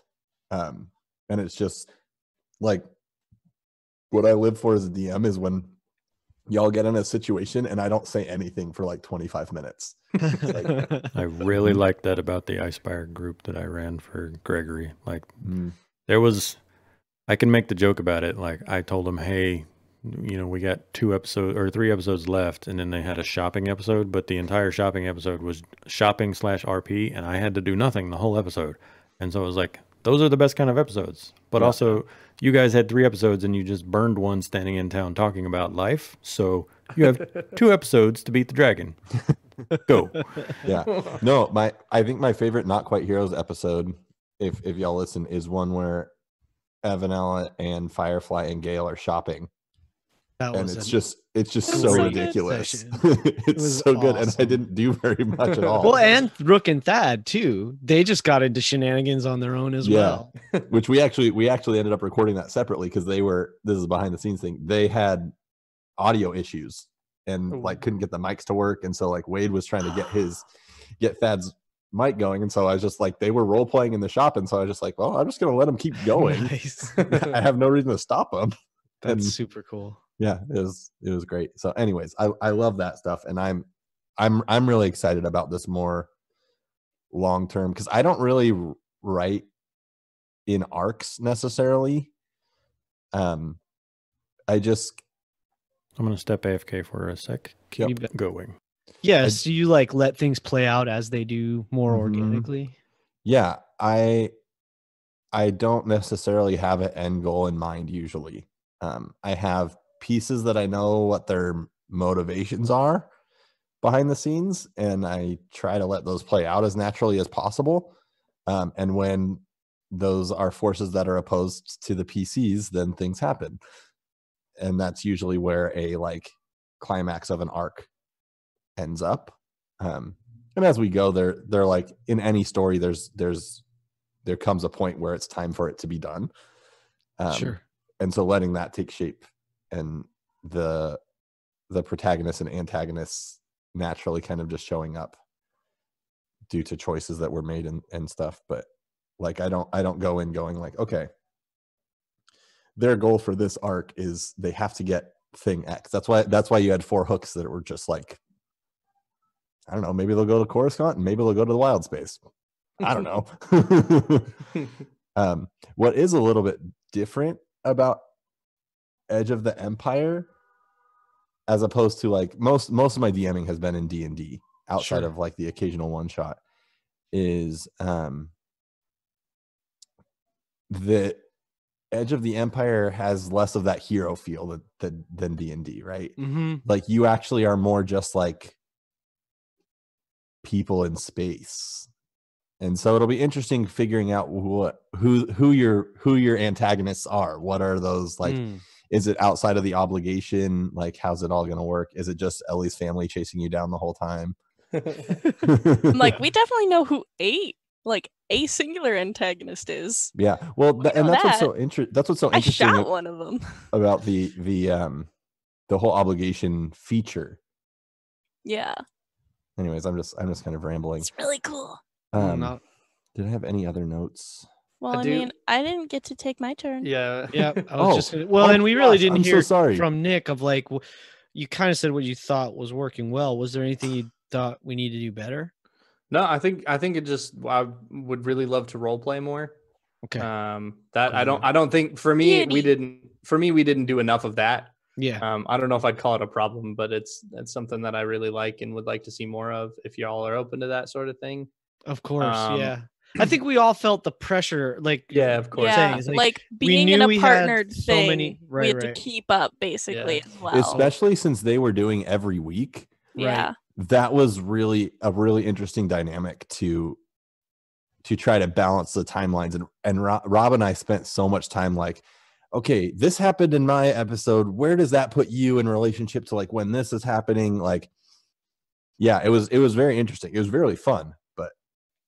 The other thing I wanted to say, and I don't know if this is going to be the unpopular thing to say, but I'm going to say it. I think sometimes we need to do a better job focusing in order to get, I feel like we all have a lot of ADHD in this group in particular. And me included, I'm the cause of it, definitely part of the time as well. But I think just like being able to get through things or to stay in character when we are, I think I'd like to see a little bit more of that if possible. I mean, obviously we're playing a game and still having fun, but that kind of goes with my, I want to be better about being in character. I want to be better about like progressing the game, and like the jokes and stuff is a thing I do, but I joke and stuff to break it's one of the ways that I deal with the fact that I'm not great at like social stuff, but I'm trying to get better about just like play the game, man. Also, everyone say hi to O'Neill. Hey. That was perfectly timed. I have the O'Neill because the O'Neill demands food 24/7, and the baby is asleep, and the O'Neill stands outside the bedroom door and says, "Feed me." Well, it's still an hour until cat food time. So. No cat food for you. No cat food for you, O'Neill. Sorry. Not yet. I'm anyway. currently editing episode 6, and there's a point where Steven's like, there's a cat somewhere, not realizing it's O'Neill in my background coming through Zoom, because even as I mute myself for the stream, I don't mute Zoom. So he's hearing a cat, and it's just this jerk. Also, was it episode 5 or episode 6 that you were telling me about? There is a spot where you could not cut out Steven going, "Kitty!" Yeah, no, it's episode 6, because the cat meowing doesn't go in the stream, and the I need to go feed the cat real quick doesn't go in the stream, but there's no way to, he was in the middle of narration and stops and goes, "Kitty!" Love it. Sorry, See, I didn't mean to. Yep. This is the kind of distraction that Nick was just talking about. Yep, we derail kind of often. That's the thing where like, because the streaming and video side is I'm not used to. I'm used to the podcasting side where you can just cut out me yelling "kitty" pretty easily. Yeah. But the video side of it in the middle of me saying something is a whole other ballgame that I'm just not used to. So I'll try not to yell "kitty" in the middle of when I'm narrating. I'll try to save it for when you guys are talking. Great. You're welcome. All right, Niffer. Yeah. Well, going last means that I have had most of the ideas that you have had. So, yeah, just like I think that it would be really cool for us to have more RP and like taking time to like settle into like moments of like we're in character and stuff, because like, you know how like when you when you hug and you're like, oh, this is good at first. Now it's kind of awkward. Now it's really nice. Like, we kind of get to the point where it's like awkward and we don't really give ourselves time to like really get into like the good stuff of RP. And Not to do that exact thing you're talking about, but have I been hugging wrong? No, like short hugs, like an in and out hug is good, but you're like, you know, that's the hug. And then like a 1 minute hug is just like, this is really awkward. And then you're like, no, like really long hugs are just really good. Like, Totally. I don't know. That's my experience. I've had different hugging experiences than you have. I mean, that's also, okay. Mostly the people that hug me are toddlers who are like clinging, so like I have no choice but to like the hug after a while. So the old struggle. No, I guess we have to Stockholm syndrome ourselves into RP is what I'm saying. Like,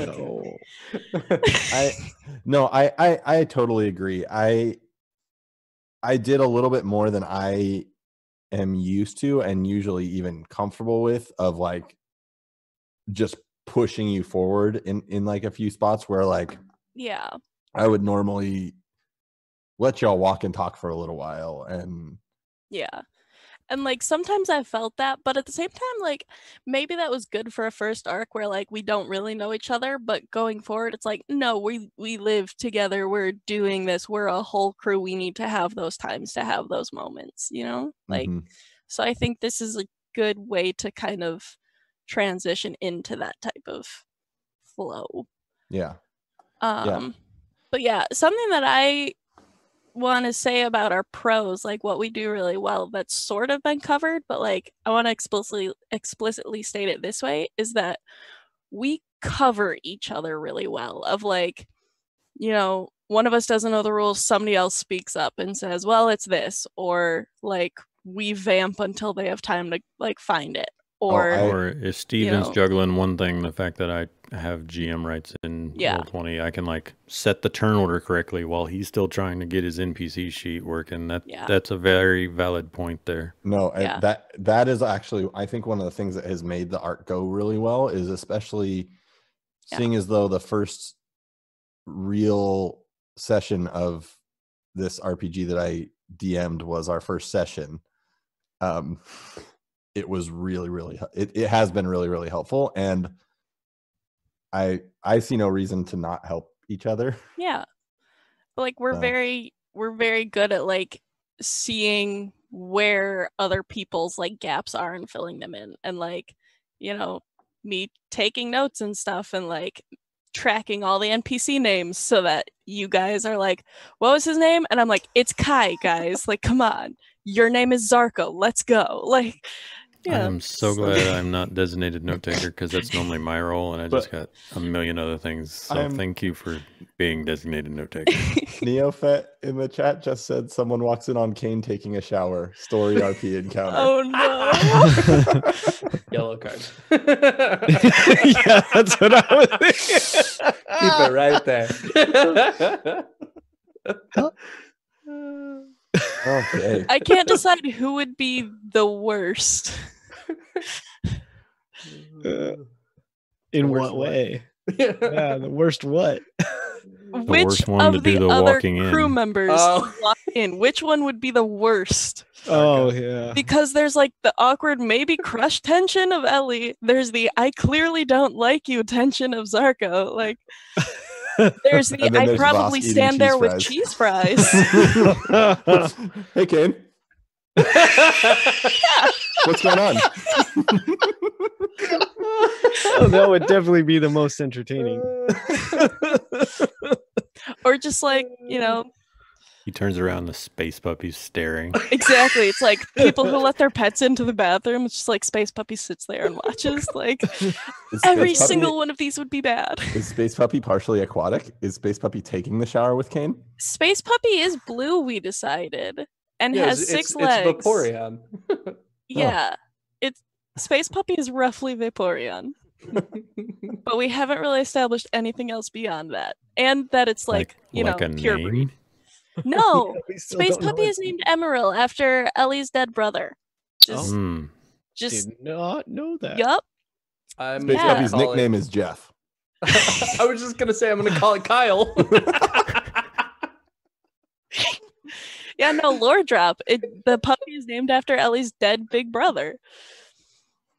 Sweet. Awesome. Yep.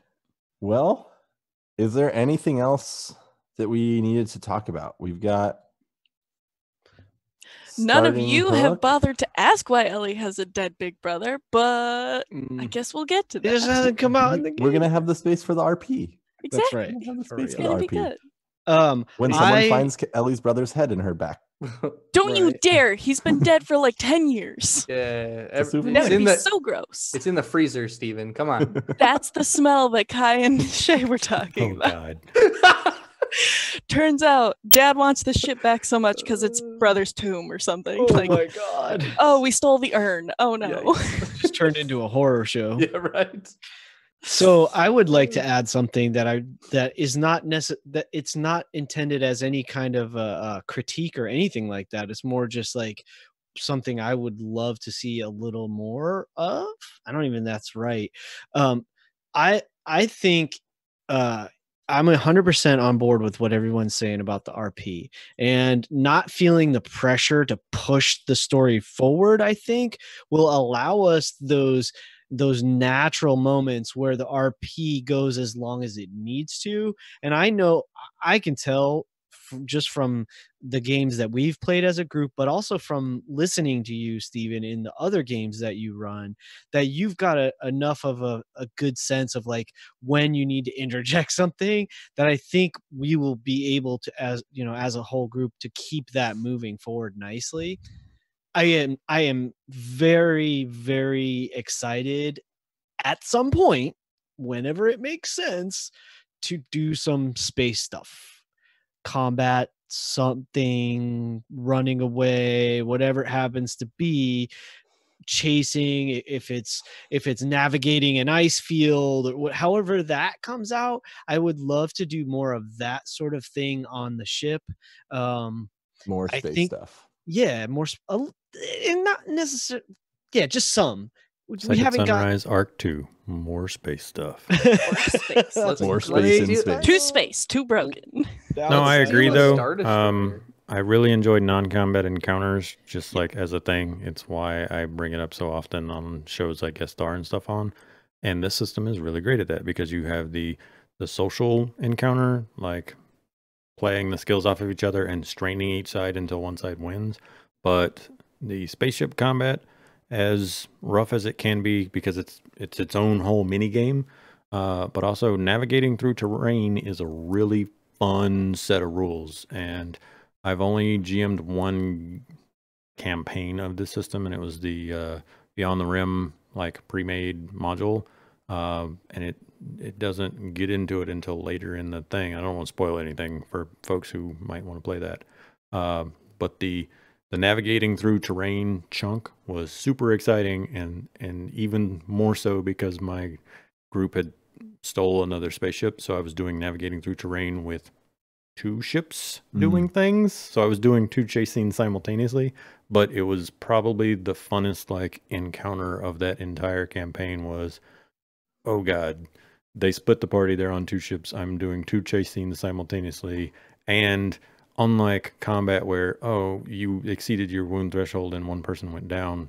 hit them with a stem pack, like if the ship blows up, like that's a real game changer there. So we better hope those And- escape pods and work. Rick definitely left one of the ships at one hull trauma. Like it was that close. Like it was Yikes. one Yeah. hit point from Well- half the party dying. I will say, the two places that you look like you're going to is a giant forest place with lots of trees to navigate around, and somewhere in the middle of nowhere that you don't know anything about. So there will be opportunities for that. Because I actually know I chatted this to y'all a couple times that like I thought we might get into some space stuff. Mm-hmm. The decisions y'all made just didn't Right. make it fit, and I try not to force encounters onto groups. But I think it'll definitely come. Sweet. Oh, and just in case you're wondering, Kai and Shay are not on your ship anymore. I was Thank gonna make the joke earlier goodness. that they're the ones that walked in on Kane in the shower.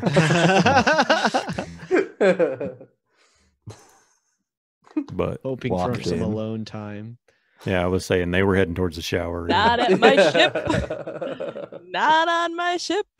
Well, that's why they're looking for private space. You know, Ellie keeps like smacking Knuckles with a ruler. Also, I thought it was Vosk's ship. It's my ship, dang it. I think that's the running joke, though, is but that we whose all speeder refer is to it it? as my ship. It's my ship. It's like That's whenever good. Zark was talking about it, it's like, hey, meet me back at my ship. And then whenever, Vosk is saying it, That's Yeah. good. I thought that was not to ruin the joke or anything, but the plan there was that Vosk referred to it as his ship multiple times throughout the session until something happened. And then once it broke or did something bad, he was going to call it, well, it's your ship. Like, I can't believe you're... But it just didn't play out that way. But the whole I like time this. of We can keep episode this 5, going. he kept saying, well, my ship, my ship, my ship. But I was waiting on something to like a landing gear to fall off or something like that. So I'd be like, hey, man, your ship's Take broke. care of your ship. Yeah, like, I got to go back and fix your dang ship. But No, that we was can that was definitely the keep this joke there. going. So Can we talk about something technical? No, I'm sorry, Steven. No, You were no, about to no. say something after you. No, I was just gonna move the conversation along. Go for it. Oh, so I want to talk about something a little bit technical, and this might not be the forum for it. Maybe you want to leave this for like Discord and that kind of thing. But I'm thinking about like the like our Twitch fam here that are amazing and always contributing. What do we want to do about things like getting some emotes in there and that sort of stuff? I would love to see us starting to maybe do that kind of thing. Space I've puppy been emote. lazy about it, but I was going to definitely put the chibi stuff as all the chibi, emotes. I want to all of actually our talk about that. characters and the I need to dig into it, and I just haven't had the time. I know as we meet certain tiers of affiliate and certain numbers of subscribers and stuff like that, it unlocks more. So I need to go look. But Twitch emotes and then badges for like I've been subscribed for 1 month, 3 months, 6 months. Those are things that are on my to-do list, and I haven't transcribed them into Trello yet, but definitely something I'm tracking because I'm tracking it for my channel as well. So yeah, I do. let's keep that conversation going. I do want to in talk Discord. about the emotes though at some point. It doesn't have to be now, but it could be later. Just heads up. One thing that I just thought of, and I was thinking of before I went to go get the cat, the Force is something I wanted to bring up in this. Ellie is picking up Force talents. That was amazing, by the way. Ellie's picking up Force talents and stuff like that. So I didn't want to pressure anyone, but I wanted to throw out, hey, is anyone else planning on picking up Force trees on their character? Or like... If we do continue the ship story without these 4 characters, then probably yes, because I definitely want to try that out with this game system. Oh yeah, I mean with but these not characters. for Zarko. No way. Okay. Yeah. It would be cool to do like a Republic Force. Something that I want to do is the Force is really big in the Clone Wars, of course. I don't know enough about Old Republic, with the exception of what little bit of SWTOR experience I have. But the Clone Wars one shot, definitely open to having Jedis. But I was curious down the line somewhere I might run a Clone Wars arc, even if it's just 6 like Broken Space, 6 session arc. I don't care if all 4 characters are Jedi, like, go for it. But for this story, we had talked about keeping Force kind of towards the fringe and doing more of the like scoundrel, Edge of the Empire, bounty hunter type stuff. So I just wanted to see, Ellie, your plans with the Force, like how crazy are you looking to get? The Force has never been like, oh, I'm gonna be a Jedi. It's much more of like, I've kind of pictured it as like she's always had like, she's the face role of like, she has influence with people, she can generally talk her way into things, and maybe it's one of those things where it's like, well, the Force has kind of been nudging her the whole time, and like mechanically now she's getting a little bit stronger in those areas. Like the only couple of talents that I'm picking up are like, you're harder to recognize in public because you can kind of mask yourself with the Force, and like you can nudge a person's feelings a little bit more, and like really light stuff, and really like very complimentary with her politico tree. That's kind of the question there was. Again, no answer you give now locks you in forever. But I was just making sure, like, hey, are you looking to be a better liar, or like, do we need to figure out how to build you a lightsaber? Like, no. I never want a lightsaber. I never want to be in two completely combat. different paths. Yeah, right. I have Kane and I have Zarko for that. I have two very big guns. I don't need another weapon. I was planning on keeping the, and it might change a little bit the more experience y'all get and the stronger your characters get, but keeping the Force stuff from encounters even that you would run into pretty far, because I feel like most Force sensitive people at this point in the galaxy are very hiding or very bad. Yeah, because like looking at Ellie's age, she was a toddler when all of the younglings got killed at the temple. Like she was literally of age to have been brought to the temple, and her parents said no, basically. And so like she definitely is not like, I want to develop Force powers a lot. Like she doesn't want to go into training that way. It's only like, well, I can use this little part of it for my own benefit. So very transactional relationship with the Force you got going there. Hi, welcome to Ellie's entire existence. She's trying to recover. I love it. So I'm curious about something else that's a little, I guess, another mechanic thing, and maybe it's something different between Edge of the Empire and the Genesis system, and it also might have been just how you structured the arc. The experience is going to be consistently 10-ish per session. Is that what your thought is? That because was my next question. So for Genesis, it said about 20 per session, and I was wondering if that's the case, why did you do that on the way in the book, from what I remember when I read the experience section 4 months ago, is it's 10 to 15 per session, basically like 5 per encounter. Oh, cool. Okay. That's roughly how the official module, the one that I have experience with, does it. And then the starter set the same way. It does a couple of encounters and then lets you level up. It lets you spend XP halfway through. It's like, here's a good chance.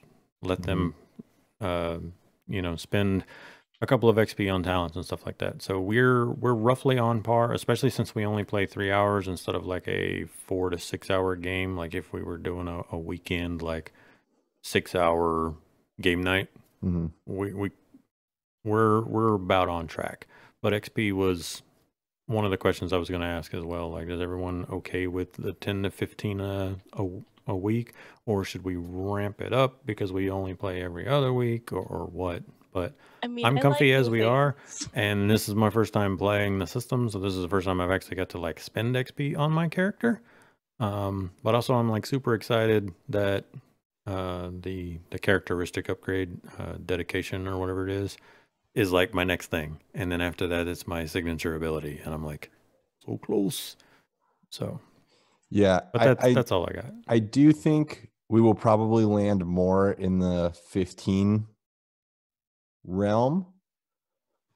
And again, it depends on what we do. I'm happy to do more. It does depend on what we do. I think like you'll still get XP even on like if we have a whole RP session. I'll still get XP because I do want y'all to keep building it. I do think the slower gain of XP with a new system is a good way to do it, so that we're not like like for me, one of my big fears with this is in a lot of ways the mechanics are really simple, and a lot of ways they aren't. Is just getting overwhelmed with like, oh, I can do this. You raise valid points, especially because starting at night level play is what some people call it, where like in the one shot that Gregory just ran, you build your characters, and then once you're done building characters, you're allotted 50 or 100 or whatever XP to spend, so it doesn't go towards characteristics or anything. It's like starting at level 3 in D&D. It just adds that much more stuff that you got to factor. And it's not necessarily true. A person could take that extra 50 XP and just go, okay, well, I have most skills, and that's it. But as you introduce more talents, and you introduce the option of picking up more specs, and you introduce, like, I'm going to become force submergent or whatever, like, you add more things for the new DM to have to juggle. Yeah. But the rate we're going, we just did 6 sessions and did a whole arc, and nobody hit the end of their tree or started getting signature abilities or anything. So it was a nice training wheels thing. And from here on, you still have probably 2 more sessions before I start, like, 2, maybe 3, before I'm like, check out my cool signature ability, and you have to start juggling that kind of thing. And I'm also going to start throwing a few more credits your way. Because I think the one of the things that's really cool about this system is equipment. Equipment has a lot of really fun options. So that robot arm, jetpack, and a robot arm. A jetpack with a robot arm. You're killing me. Just like Mando. It's like the Mando one, yeah. Is it hot in here? Spoilers. One of the things I complained about on the Star Wars RPG subreddit about the module that I ran was that the characters basically started with exactly the same gear. They started and ended basically in the same clothes with the same guns and everything, because it was a very like way out in the middle of nowhere kind of campaign, and there was never a chance for a shopping episode. There was a couple of things that they picked up along the way that were mostly just like one use type items, but other than that, like, in this system, you don't start with a ton of money. And like, unless you take the obligation for the extra cash, most characters like buy a comm link, a piece of armor, and a basic pistol. Done. And so like, that's still what Voss has, except for the stormtrooper boots. Yeah, I'm like, you stole some pretty neat shoes. Yeah, he got a disruptor pistol. What are you talking about? Right, but I'm saying like shopping, right? Yeah, I know. I've not bought new tools. I've not bought like a new the motion tracking scanner thing that looks really juicy and stuff like that, because it would literally eat all of my cash. Yeah. But there are so many cool gadgets and goggles and all that stuff. Weapon attachments and upgrades. And there's a lot. I'll have to, one of these days, but save that for like, if my suggestion, Stephen, is that you set that aside for maybe one of those little side things. It's like, maybe there's some dude out there, some lady, some guy, whatever, some alien that is like, that's their thing. You know, they're like, if you're going to find a weapon tech, this is who you go to. And, you know, maybe Kane gets wind of it or something like that. And y'all did miss out on, let me see if I can find it and send it to you. That would be super fun for me. I don't know if even if I wasn't benefiting from it, I would just think we were in a weapons factory. You were in a weapons factory and you didn't look for anything? Yeah. No, I thought about that, but I was so out of it that whole game. And this will be the first like on mic time I complain about it. But for anyone listening and anyone in the chat, I completely spaced on the fact that Vosk has the ability to do the bad motivator on like the thing that killed hundreds of thousands of people over the course of like an hour. But last session, the finale, I was running. I spent like 45 minutes AFK dealing with the baby, and so like I was totally getting ready to geek out about what I could steal out of that factory in loose stuff lying around, but also like mechanical parts. And I was like, all week, like, man, I'm going to point right at that thing and just spend a story point and turn it off. Like, suck it, Steven. And then completely spaced on it. And so you know, Vosk doesn't know he has that ability, but like from a player standpoint, like, man, there was so much that I didn't do in episode 6. Dang it. Yeah. Yeah, it still worked out pretty cool. I had a whole thing that you guys were going to get to roll on if you started looking for stuff, like to see if there's any equipment. There were some different like weapon mods. And so, since we're still on Nar Shaddaa, yeah, can we just quick walk back into the explosion and just snag some Kane things? blew that whole thing up. Well, I mean, at least Cousin survived. Shoot. Yep. All right, but that's all I had. So, yep. So excited. But I think that kind of ties back to what we were talking about earlier. Is like I feel like my initial thought for who Zarko was this young kid who's just like, I'm gonna go explore the stars. But I think that like because of the series of events that's been happening, now I feel like more like it's almost inbred into who he is. It's like inbred into his nature. His parents were he had, you know, one parent is a scientist, the other is an engineer. So like research and details and information is sort of like it's one of those latent talents that he maybe tries to deny, but it's still there. So I feel like those are exactly the kind of things that like whenever he's got some spare time, he would be trying to get that information. Yeah. With an intention of helping his friends. And I think that's going to add a really great role play aspect to those hyperspace trips, like that time on the ship where y'all just have to do stuff. Okay. Because you got weeks to talk about like, so Ellie, what's the deal with your family? Mm-hmm. Like you can, all that sort of stuff. I don't know. Take a deep breath, spill the whole backstory. When I was just 2 years old. No. Wow, Veggie Points Tales, for that reference. Veggie Tales reference. My poor hairbrush. Two different. I'm a Twilight. I don't have hair. That was a second. So I gave it to the VeggieTales Peach reference. because he has hair. Oh, this is bad, guys. I don't know if I can hang with more VeggieTales references. I'm a preschool teacher. Okay, so taking the Fear Talk job. Yep. Proved. Medical frigate 2 if possible. Probably. We'll see how it rolls out. You got to survive Kashyyyk and all the Imperials there. Yep. That's why I was thinking maybe we do the medical frigate first. So we have the medical supplies in case we need. Yeah. I want Also those valid. faster.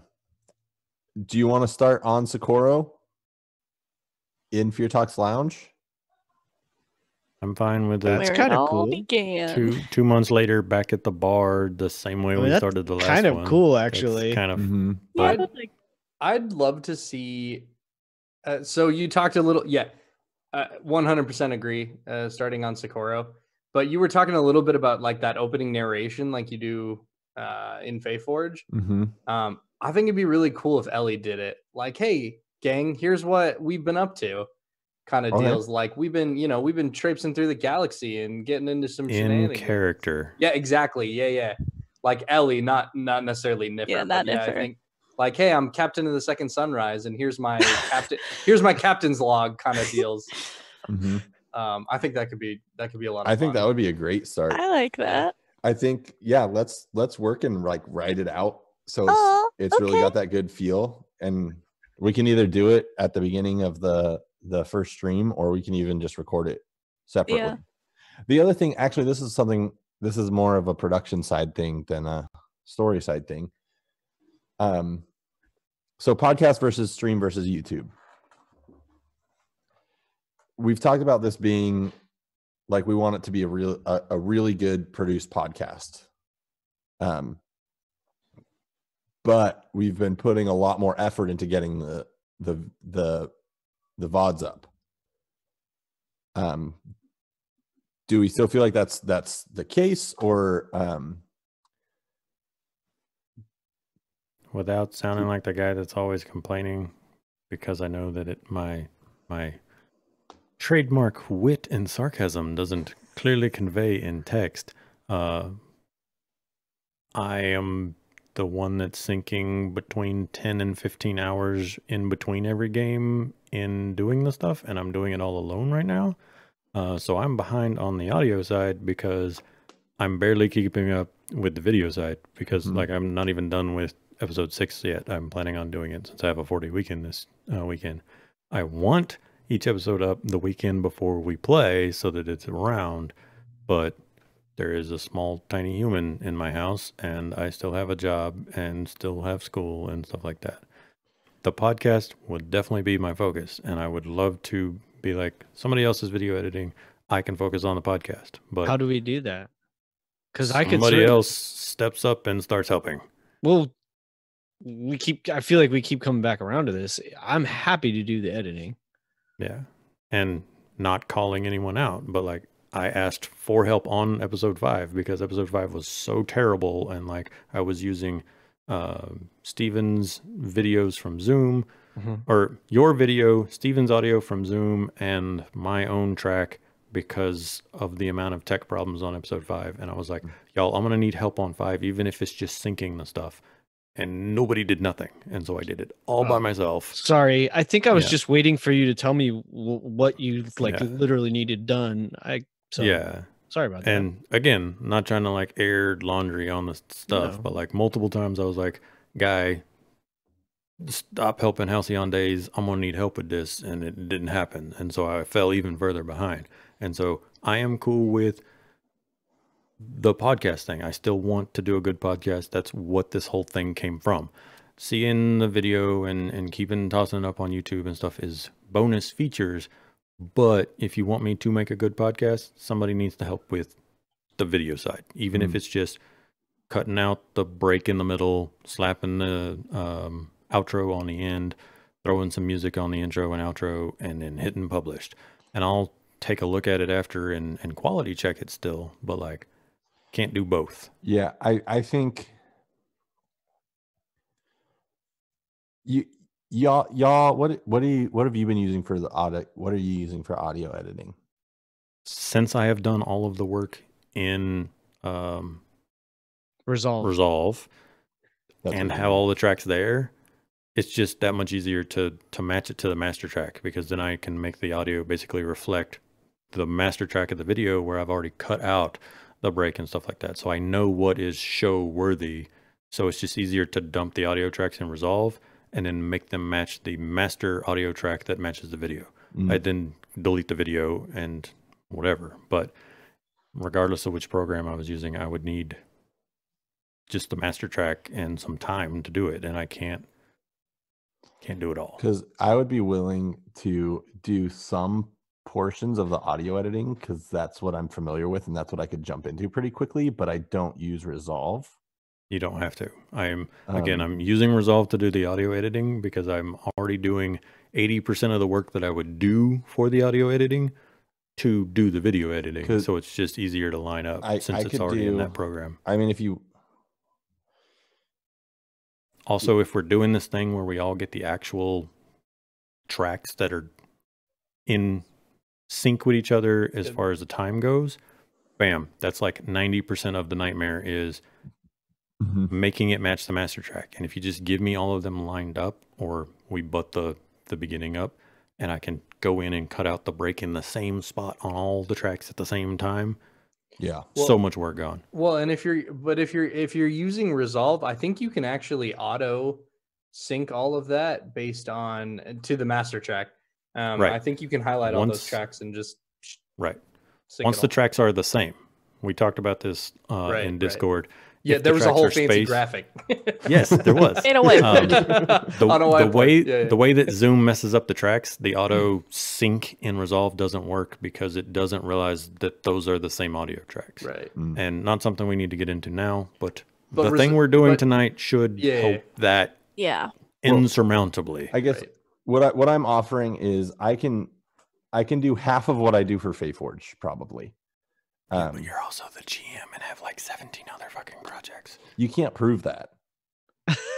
I can. Hi, can I have imagine. screenshots of you telling me, "Hey." So But with that said, I'm getting to a point where I need to walk away. The baby's waking up and stuff. I'm not kicking y'all off, but if y'all want to keep going, I'm gonna walk away, and y'all would need to tell me to come back and Let's wrap the stream up so that you can just do your Yeah. thing. Sure.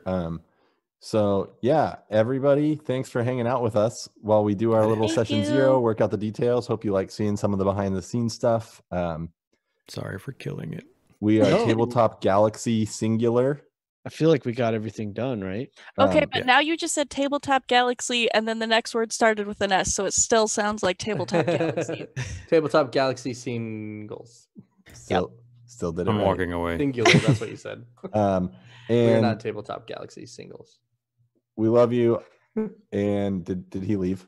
Wait, no, And don't goodbye. leave because we got to do the Yeah, audacity thing. Do our Oh shoot! Yeah. So how do we let's- do that? we love you. Bye. Thank Okay, you, bye. everybody. Have a See our good Twitch night. stuff. Mwah.